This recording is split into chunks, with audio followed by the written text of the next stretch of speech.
E aí, moçada, tudo bem? Aqui é o professor Marcelo. Deixa eu ver aqui. Acho que tá gravando, né? Tá gravando. Isso aí. Olha, eu não conheci vocês ainda pessoalmente e acho que vocês ainda não viram meu rosto. Eu sou biólogo, vim de Belo Horizonte e estou aqui agora para dar aula para vocês. Eu fiz as últimas aulas vendo só minha mão, né? Porque eu achei que é mais interessante, já que a herança sexual, a herança genética é mais próxima, acho que fica mais próximo da gente, fica uma coisa mais particular por conta das combinações genéticas dos heredogramas. Isso facilita o entendimento, na minha opinião. Comentem aí também, falem lá postem lá no Classroom ou no grupo, se vocês tiverem alguma dúvida ou sugestões de aula, tá? Eu sou aberto, naturalmente, a todas as sugestões nesse sentido. Vou então agora falar do tema de biotecnologia. É o assunto da próxima PC. Deixa eu compartilhar minha tela. Tá aqui. Share screen.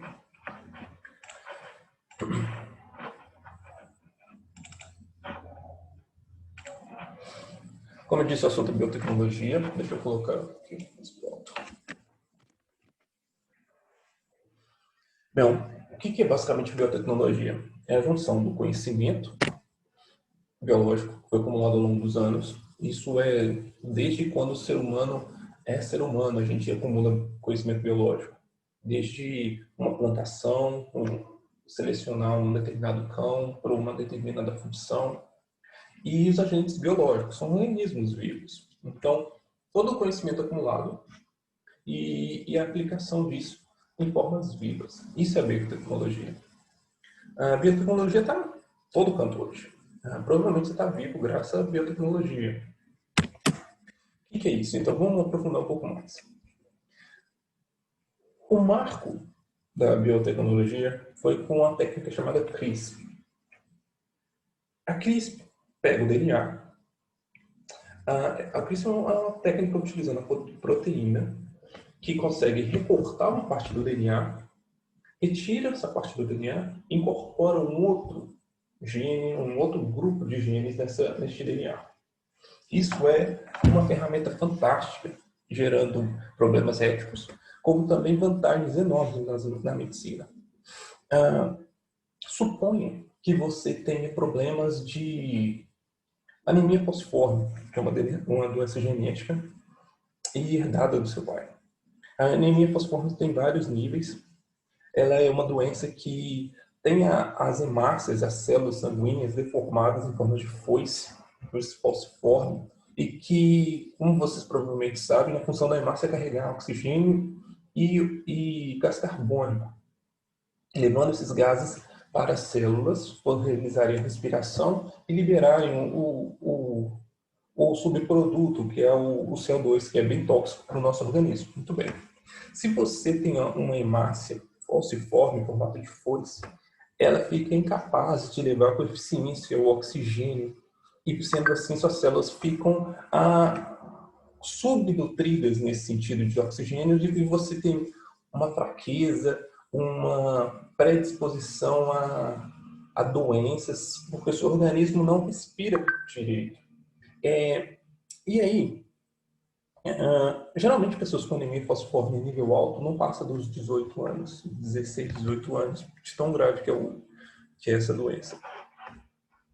Então, esse CRISP, a gente está desenvolvendo, os cientistas estão desenvolvendo técnicas para que consiga, já foi localizado onde está esse gene da anemia falciforme. Agora a gente precisa encontrar uma forma de incorporar esses genes sadios no DNA humano. Já consegue se selecionar essa parte que está com gene mutante defeituoso e já consegue separar uma parte desse DNA de gene que está saudável. A questão é, de onde vai tirar esse gene saudável? De uma pessoa normal, comum, e ela vai ceder isso daí? Mas como que vai ficar essa parte que ficou faltando naquele DNA? Então aí entra também uma questão ética de gerar embriões, tá? E aí a gente tem toda uma questão sobre o que é a vida, até que parte é vida. Eu não quero entrar nesse assunto, nem quero pôr minha opinião nesse sentido. Mas estuda-se e discutem-se a possibilidade de gerar embriões humanos e ainda nessa fase embrionária, retirar esses genes saudáveis com a técnica CRISPR e adicionar, tirar a parte ruim desse gene de uma pessoa que é doente e fazer essa permuta, essa troca. Naturalmente, descartaria esse embrião e sendo utilizado como uma ferramenta para salvar pessoas com essa mutação. Isso, então, envolve bioética, é um assunto polêmico, mas é um grande avanço na medicina, porque pela primeira vez a gente consegue ter o total domínio da nossa carga genética. Uma coisa é nos prevenir contra coisas externas, por exemplo, vem uma bactéria e infecta o meu corpo e eu tento combatê-la, e consigo muitas vezes combatê-la.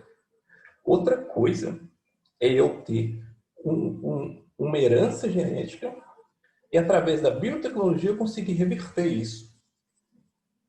E tenha atenção nesse sentido também. Apesar de ser uma herança genética e eu conseguir, por exemplo, por essa técnica CRISPR, retirar esse gene defeituoso, se eu tiver um filho, eu vou transmitir essa doença também para o meu filho. Porque aí entra a questão de onde estão as células germinativas e onde são as células somáticas, as células do corpo. Nesse sentido, eu alteraria as células somáticas, não as células gaméticas, as células com funções de reprodução. Aquele foi um exemplo na medicina da biotecnologia, mas naturalmente a biotecnologia está em todas as áreas da nossa vida. Eu tive a oportunidade na Embrapa e observei várias sementes selecionadas e modificadas para adaptar a situações que seriam impossíveis de germinar.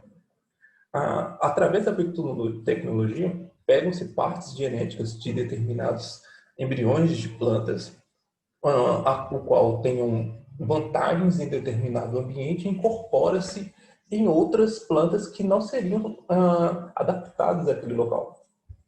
Aqui no Mato Grosso do Sul, é uma região de cerrado. Cerrado é um ambiente bem rústico, com solos ácidos, o lençol freático está bem fundo, tem bastante seca e queimadas são bem comuns, são sazonais no cerrado. E o que nós fizemos, o que os biólogos, cientistas, tecnólogos desenvolveram? Plantas capazes de resistir a esses ambientes. Por exemplo, pegam-se genes de plantas adaptadas a esse local, incorpora-se essa carga genética na soja, no milho, na batata, para que ela consiga se desenvolver muito mais eficientemente do que se fosse simplesmente plantada aquela semente in natura, aquela semente encontrada no meio natural por si só. Pra você ter uma ideia, o milho verde, ele encontrar na natureza sua forma mais primitiva, entre aspas, ele tem o que 5, 7 grãozinhos de milho na espiga. O resto é só aquele cabelo, aquela palha, né, que recobre o milho, e seria inviável. E aí, selecionando artificialmente o milho, cada vez mais a gente consegue selecionar sementes mais eficientes para a nossa demanda agrícola, nossa demanda alimentícia. A biotecnologia também é usada para o meio ambiente. Desastres ambientais, como, por exemplo, derramamento de óleo, a gente pode usar bactérias e modificá-las para conseguir absorver e se alimentar de subprodutos do petróleo, que é rico em carbono, e carbono é o que compõe a vida. Basicamente, a glicose, o açúcar que a gente consome, a frutose, a lactose. A fórmula química é H2, H6, não. H12, H12C6O12. Aí, eu acho que eu esqueci. Mas, enfim, tem muito carbono na glicose. Eu tenho que ver se eu sou ruim em química um pouco. eu tenho que ver, mas de qualquer forma eu tenho certeza que a glicose ela tem a maior parte, que é o carbono. O carbono que é a principal composição do petróleo. As ligações de carbono possuem muita energia. E essa energia a gente absorve, é o nosso principal forma de alimento. No amido tem muito carbono, ah, a proteína também tem muito carbono.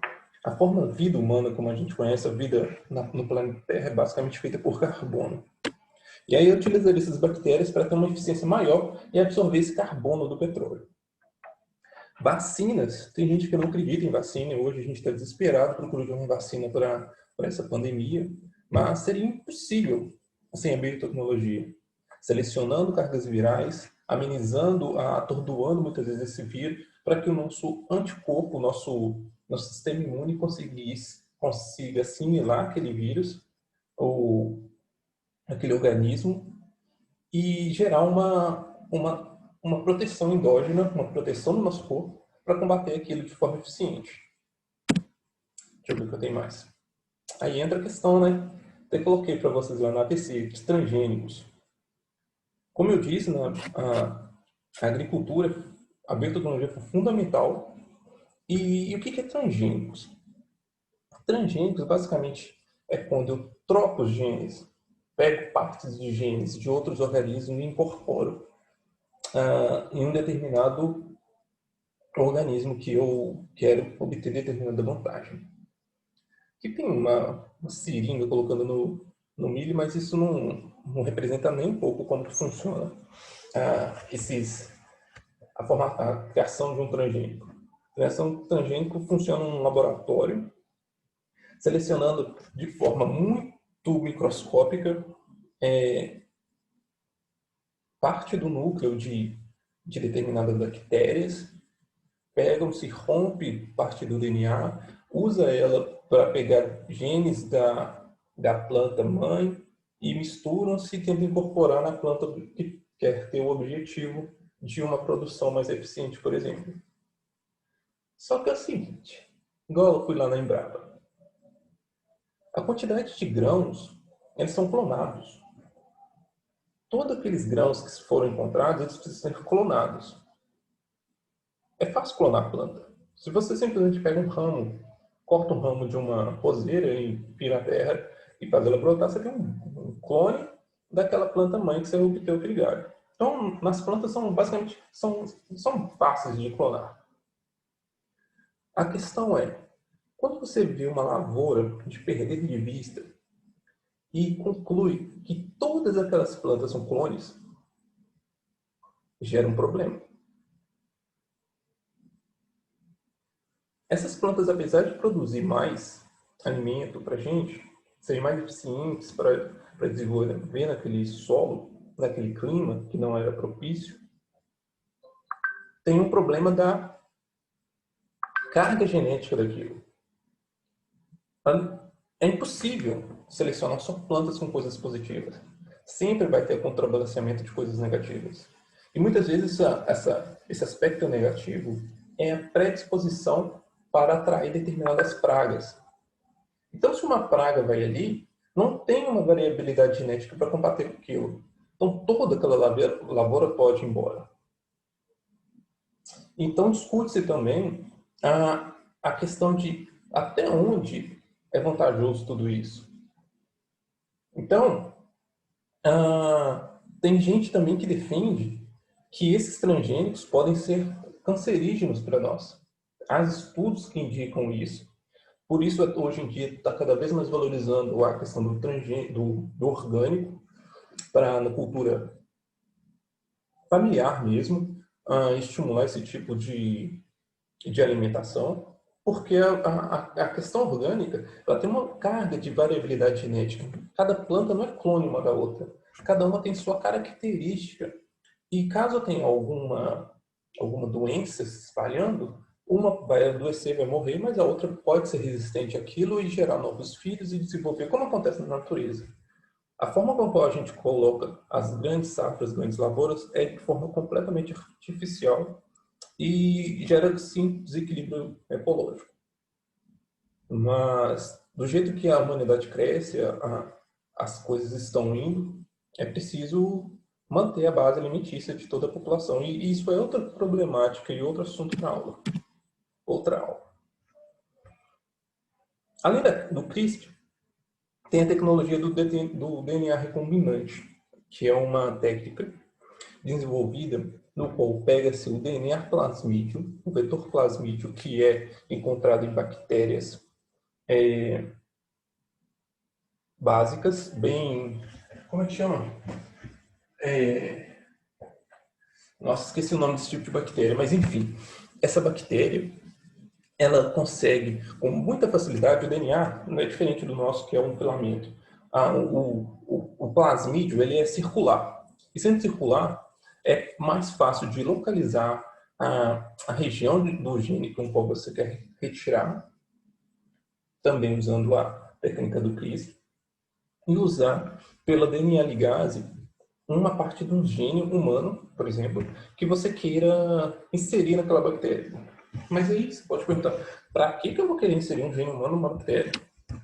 Isso está sendo usado hoje, é comum. A produção de insulina acontece, a maior parte é por isso, através dessa técnica de DNA recombinante. A gente conseguiu selecionar células pancreáticas da produção de insulina e incorporar nessas bactérias através da tecnologia de DNA recombinante e permitir com que essa bactéria produza insulina. E aí elas ficam naquelas placas pétreas, uns pratinhos transparentes, permitindo com que aquela insulina seja produzida e nós vamos tirando como se fosse tirar leite, assim, entre aspas, uma fazendazinha de bactéria, com você fica tirando a insulina daquelas placas pétreas, daqueles organismos que você cultiva e que selecionou geneticamente, através da biotecnologia, para a produção de insulina. Antes a gente usava insulina de porco. A gente extraía insulina do porco, refinava um pouco ele e vendia nas farmácias. Hoje em dia a maior parte é insulina humana gerada por bactéria. Isso acontece. Um ponto da biotecnologia também é a clonagem, né? Como eu disse, clonagem em plantas é muito simples, é muito comum, mas em mamíferos, não é não? No início da década dos anos 2000, foi clonado o primeiro organismo vivo divulgado, de mamífero, foi a ovelha, chamada de ovelha Dolly, e ficou muito famoso, gerou até novelas, né, o Clone, no início, acho que foi em 97, não sei, foi final dos anos 90, início dos 2000. E gerou uma baita de uma discussão de que se nós temos o direito de gerar um organismo que não tem nem pai nem mãe. E basicamente, o princípio é simples. Retira-se um núcleo de uma célula somática, uma célula do nosso corpo, por exemplo, da minha barba, eu pego, seleciono com técnicas, né, bem refinadas, consigo aproximar pelo microscópio óptico mesmo, retiro-lhe o núcleo para uma agulha bem fininha, consigo penetrar naquela célula, aspiro só o núcleo, onde está a minha carga genética, vou numa mulher que já encontra-se no período inicial da gravidez, retiro esse núcleo também desse serzinho que nasceria ali e coloco o meu núcleo. Fazendo isso, aquela célula que era totipotente para desenvolver todos os outros seres, vai começar a desenvolver, todo outro organismo, vai começar a desenvolver, mas usando a minha carga genética, e não a carga genética daquele gameta feminino ali. E com estímulos necessários. Dá para fazer isso também, então, com a célula fecundada, ou então só com o gameta feminino, como está colocado ali. Colocando, então, o núcleo da minha célula, no lugar do núcleo do gameta feminino ou do embrião que estava para desenvolver. E aí, por sucessivas divisões celulares, eu obtenho meu núcleo, eu obtenho meu clone. Essa tecnologia está mais que dominada, mas é proibido a clonagem humana. Clonam-se, aí hoje em dia já está mais fácil de clonar outros mamíferos. E eu tenho minhas ressalvas, assim, também, se não tem nenhuma pessoa aí que já foi clonada, só ficou debaixo dos panos por questões éticas. Não sei, eu acho provável, por conta de como está dominada essa técnica de clonagem. Falando em divisões celulares gerando outro organismo, é a tecnologia de células-troncos, provavelmente você já ouviu. Célula-tronco parte do princípio de células que ainda não se desenvolveram, são células básicas, primárias, que são capazes de desenvolver em qualquer outra célula, seja célula cardíaca, como está colocado aí, hepatócitos, hemácias, neurônios, e tem um potencial da medicina sem limites. Você, por exemplo, tem problema de predisposição para ter uma doença cardíaca, você vai lá e coloca essas células troncos no músculo cardíaco, e essas células começam a desenvolver, gerar uma diferenciação para as células daquele tecido com o qual ela está próximo, que no caso seria a célula cardíaca.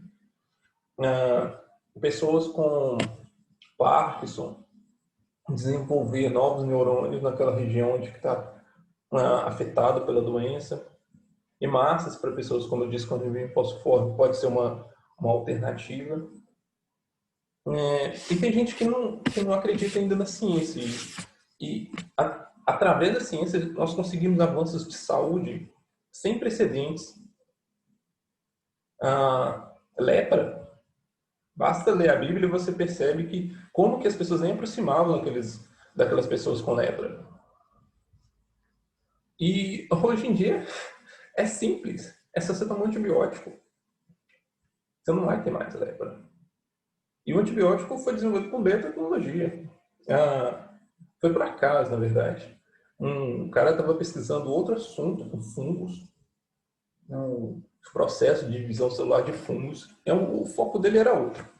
Ele viajou, esqueceu as placas de fungos no laboratório e o colega dele do lado estava trabalhando com bactérias, vendo o desenvolver dessas bactérias. Depois que ele voltou da viagem, o cara que trabalhava com fungo, um mês depois, mais ou menos, ele conversou com o colega dele e constatou que tinha uns problemas nessas placas dessas bactérias que antes não ocorriam. E depois eles pesquisaram e investigaram o porquê daquilo, concluíram que cepas dos fungos, os fungos são quase chamado de ubiquidade, porque eles se espalham com muita facilidade, são todos os locais. Tanto que se você coloca um pão ali, de onde veio aquele fungo que deixou aquele pão mofado ou aquela laranja mofada? Tem esporos de fungos em todos os lugares. E isso permitiu com que um esporo chegasse nessas placas, e onde aquele esporo caiu e começou a desenvolver, nenhuma bactéria chegou perto daquilo. Então eles ligaram aquilo, o que está acontecendo, e conseguiram extrair uma substância específica que já é chamada de antibiótico primário. E que esse antibiótico foi refinado e foi usado para curar tuberculose, porque aquilo combate bactérias. A tuberculose, a hanseníase, como eu disse, a lepra e tantas outras doenças por bactérias. Hoje em dia, todo um antibiótico é por base desse acidente que ocorreu baseado nesse acidente com fungos.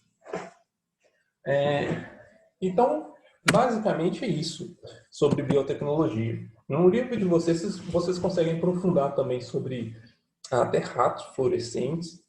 A gente conseguiu colocar, eu digo, os biólogos, cientistas, conseguiram colocar genes da nossa orelha, de pegar células troncos para desenvolver nossa orelha e conseguiu fazer nascer uma orelha nas costas de um rato.